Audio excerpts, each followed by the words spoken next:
ये ज़रा सुने कि नवाज शरीफ और मरियम साहबा के बारे में जो बातें माजी में लोग करते रहे हैं, तो उस पर तो आप बिल्कुल भी बुरा नहीं मनाते, लेकिन इनकी तनकीद पे आप बहुत बुरा मनाते हैं। ज़रा सुने जी।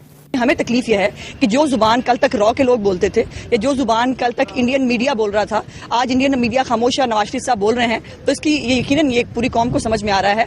हम अपने इदारों के साथ खड़े हैं और इदारों को नुकसान किसी को पहुंचाने नहीं देंगे। इनकी चीखें भी जल्दी निकल गई, इनको अपनी चीखें भी संभाल के रखनी चाहिए, बहुत आने वाला वक्त बाकी है। और बड़े अफसोस की बात यह है कि PMLN जो है शायद तहरीक इंसाफ से इतनी खौफजदा और खत्म हो चुकी है कि अब उसको मरियम नवाज शरीफ की लॉन्चिंग सेरेमनी के लिए महकमा तालीम पंजाब के सहारों की जरूरत है, जो गलत है। और तलबा तलबात का टाइम जो है वो खत्म करके उनको सियासी जलसे के लिए बिठाया जाता है, वो अपना मैनिफेस्टो बताती है और सियासी तकरीर समाती जो कतई तौर पर गलत है।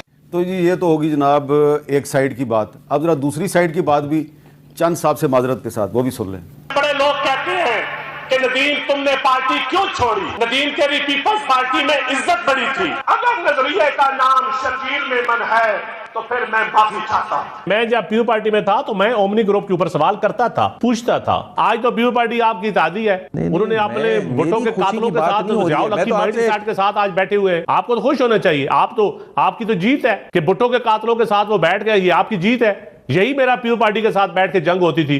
तो तारिक फजल चौधरी साहब, ये क्या मुनासिब है कि आप जब दूसरी पार्टी में हों तो जो मर्जी कहें नवाज शरीफ और मरियम को और बिलावल को भी और पीपल्स पार्टी को भी, और जब वापस उस पार्टी में जाएं तो और फिर ये लोग जो हैं वो स्पोक्स पर्सन बन जाते हैं जो कहते हैं नवाज शरीफ राह का एजेंट है।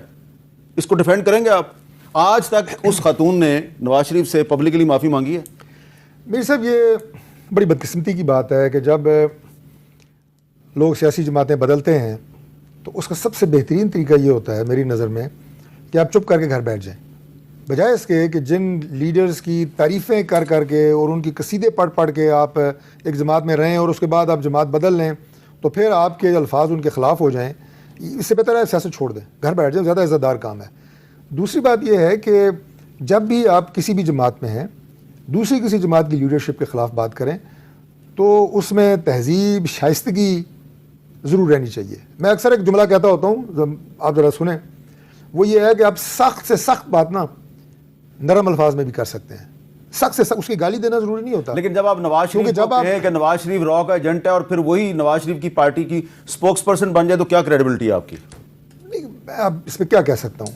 उन्हें भी चाहिए था कि वो इस तरह के इल्ज़ाम उस वक्त भी चलें। उस वक्त तो नहीं थी, मेरी बहन है छोटी, जब वो नहीं थी हमारी जमात में तो शायद इस हद तक उस वक्त भी नहीं जाना चाहिए। पीपल्स पार्टी में थी।